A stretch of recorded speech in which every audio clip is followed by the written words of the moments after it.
अस्सलाम वालेकुम नाज़रीन। ड्रामा सीरियल दस्तक की आने वाली एपिसोड बहुत इंटरेस्टिंग होने जा रही है और आने वाली एपिसोड में आप देखेंगे कि किरण सैफ के रवैये को बर्दाश्त करते करते थक चुकी है और एक हफ्ते में ही उसकी बस हो गई है। सारी जिंदगी अब वो कैसे गुजारेगी। जैसा कि सैफ ने किरण को साफ साफ बता दिया है कि वो किरण को बिल्कुल पसंद नहीं करता। अपनी माँ के प्रेशर और जोर जबरदस्ती में आकर उसने किरण से शादी कर ली है। जब किरण ने पूछा तो फिर आपने मुझसे शादी क्यों की, तब सैफ ने बता दिया कि मैं किसी और को पसंद करता था, उससे मोहब्बत करता था और तुम मुझ पर जबरदस्ती मुसल्लत की गई हो। ये हकीकत जानकर किरण बेहद परेशान हो गई है और किरण ने ये बातें अपनी सास और नंद को बता दी। लेकिन यहाँ किरण के साथ उसकी दिलजोई करने के लिए उसकी सास और नंद उसके साथ हैं।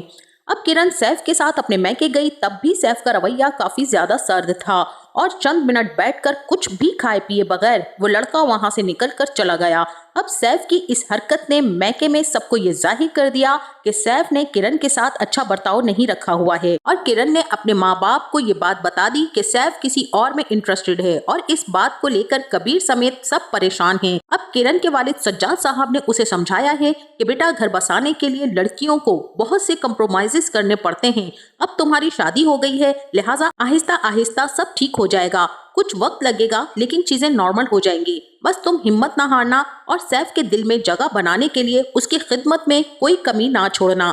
बाकी घर वाले तुम्हारे साथ हैं, तुम परेशान मत हो। सज्जाद साहब का यहाँ एक ही जवाब होगा कि मुझे अपनी बेटी का घर बसाना है। सैफ के घर वालों का रवैया तुम्हारे साथ कैसा है? ऐसे में कबीर बिल्कुल ठीक चिल्ला रहे हैं कि उसने जिंदगी सैफ के साथ गुजारनी है, उसके घर वालों के साथ नहीं। लेकिन बाप को बस ये टेंशन है कि घर वाले ठीक हैं तो सब ठीक हो जाएगा। सैफ ने कभी मारा तो नहीं, कभी हाथ तो नहीं उठाया इस पर। थोड़ा गुस्से का तेज है लेकिन बर्दाश्त करो, मतलब बेटी को जहन्नुम में भेजने के लिए भी तैयार हैं।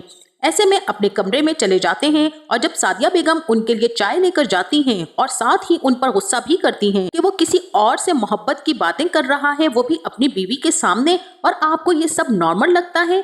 किरण की पूरी जिंदगी बर्बाद हो जाएगी और अभी भी आप चुप हैं। ऐसे में किरण के वालिद सज्जाद साहब अपनी बीवी सादिया को समझाने के लिए कहते हैं कि अक्सर लड़के बीवियों पर अपना रौब जमाने के लिए किया करते हैं ऐसा और अपनी पुरानी मोहब्बतों के तस्करे करते हैं, लेकिन इसका मतलब ये नहीं कि हमारी बेटी के साथ कोई जुल्म या ज्यादती हो रही है। बर्दाश्त करना सीखे वो। और सज्जाद साहब चाहते हैं कि जिस तरह किरण की माँ ने सारी जिंदगी बर्दाश्त किया है उनके रवैयों को, वो भी बर्दाश्त करे। यहाँ कबीर मामू तो इंतहाई लिबरल, एजुकेटेड और साफ गो इंसान हैं। वो हर काम में आसानी और हर बात में सच्चाई को तरजीह देते हैं। अपनी भांजियों को लेकर कबीर मामू बहुत पॉजिटिव हैं, इसीलिए कबीर मामू खुद किरण से अकेले में बात करेंगे कि किरण, तुम समझदार हो, तुम काबिल हो, पढ़ी लिखी हो, जुल्म ज्यादती के खिलाफ आवाज उठाना तुम्हारा अव्वलीन हक है और मैं तुम्हें इतना कमजोर नहीं समझता कि तुम अपने साथ की गई ज्यादती का जवाब ना दो। अब किरण भी कबीर मामू की बातों को सुनेगी जरूर, लेकिन कबीर मामू जिस दुनिया के बासी हैं, यहाँ ऐसा नहीं होता। हर कोई कबीर मामू जैसी सोच नहीं रखता,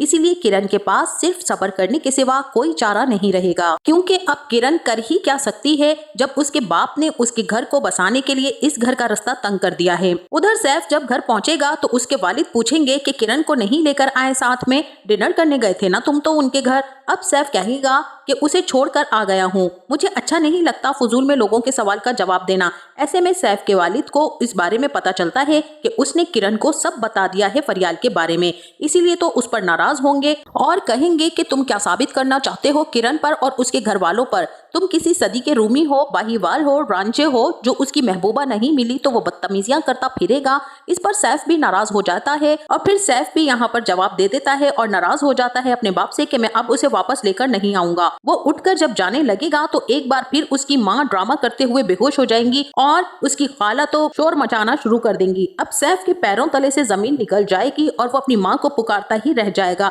कि क्या हुआ मम्मा आपको। और यहाँ सैफ फिर से इमोशनल ब्लैकमेल हो जाना शुरू हो जाएगा। अब सैफ किरण को वापस लेने चला जाएगा और उसके घर वालों से माजरत भी करेगा और अब किरण को घर तो वापस ले आता है उसके घर वालों को मुतमईन करके, लेकिन यहाँ कमरे के अंदर वो अपना रवैया किरण से और भी ज्यादा बदतर कर लेता है। जब कबीर इससे सवाल करता है और वो खामोश था, ऐसे में वो अपना गुस्सा किरण पर आकर निकालता है। अब किरण की दोस्त जो उससे मिलने आएगी, किरण उससे कहेगी मैं तो घर पर भी किसी को कुछ नहीं कह सकती, मैं बहुत परेशान हूँ, यूँ मुझे कुछ भी समझ में नहीं आ रहा कि मैं क्या करूँ। ऐसे में किरण की दोस्त के जाने के बाद सैफ को लगता है कि किरण अपनी मजलूमियत के रोने हर एक के सामने रो रही है और अब सैफ पर बस नहीं चलेगा और वो किरण से कहेगा कि तुम मासूम बनने की कोशिश मत करो। मुझे जहर लगती हैं वो लड़कियां जो मासूम बनने की कोशिश करती हैं लेकिन होती नहीं हैं। तुमने जानबूझकर मेरे घर वालों और अपने घर वालों को इस बारे में बताया और इस वजह से मेरी माँ की तबीयत खराब हुई है। वो सारी बातों का इल्जाम किरण पर डाल देगा और वो रोने बैठ जाएगी और फिर कहेगी कि जुल्म भी मेरे साथ हो, इल्जाम भी मुझ पर लगा रहे हैं आप, किसको मैं जाकर बताऊं। खैर, किरण को बेइज्जत करने और उसके साथ बुरा सलूक रखने के बावजूद भी वो अपने शौहर होने का हक पूरी तरह से वसूल करता है। उसे नापसंद करने के बावजूद भी उसके साथ रिश्ता पूरा रखा हुआ है। इसके माँ बाप को इस घर का वारिस चाहिए और उसे लगता है कि वो किरण से अगर औलाद दे देगा तो शायद वो उसे इजाजत दे दे फरियाल से दूसरी शादी करने की। अब वहीं दूसरी तरफ किरण अपने शौहर के इतने रंग देखकर परेशान है और कश्मकश में मुब्तला है और उसे समझ नहीं आती है आखिर ये चाहता क्या है। और उसी वक्त उसके मोबाइल पर बैल होती है तो आगे बढ़कर जब किरण फोन उठाती है और सैफ उसके हाथ से अपना मोबाइल छीन लेता है कि तुम्हारी जुर्रत भी कैसे हुई मेरे मोबाइल को हाथ लगाने की। किरण माजरत करती है कि बैल हो रही थी, आप शायद वॉशरूम में थे, मैंने बस देखा ही था। अब उससे सवाल भी करती है कि ये FA कौन है, जिस पर सैफ कहता है कि दोस्त है। और ऐसे में किरण सवाल करती है कि लड़की है। अब जानती तो हो कि वो सैफ किसी और से मोहब्बत करता है, लेकिन इस बात का अंदाजा नहीं था कि ये मोहब्बत वक्त के साथ साथ और भी ज्यादा बढ़ती जा रही है, यहाँ तक कि वो इससे राब्ते में भी है। अब यहाँ फरियाल मुसलसल मैसेजेस और कॉल करके सैफ को परेशान करती रहेगी और यही बावर कराएगी कि वो अभी भी उससे मोहब्बत करती है और उसको जीने नहीं देगी। और यहाँ सैफ की जिंदगी अजाब बनकर रह गई है। आपका इस ड्रामे के बारे में क्या ख्याल है, हमें अपनी राय का इजहार कमेंट बॉक्स में जरूर कीजिएगा। जाते जाते वीडियो को लाइक और चैनल को सब्सक्राइब करना ना भूलिएगा। अपना बहुत सा ख्याल रखिएगा। मिलते हैं नेक्स्ट वीडियो में, तब तक के लिए अल्लाह हाफिज।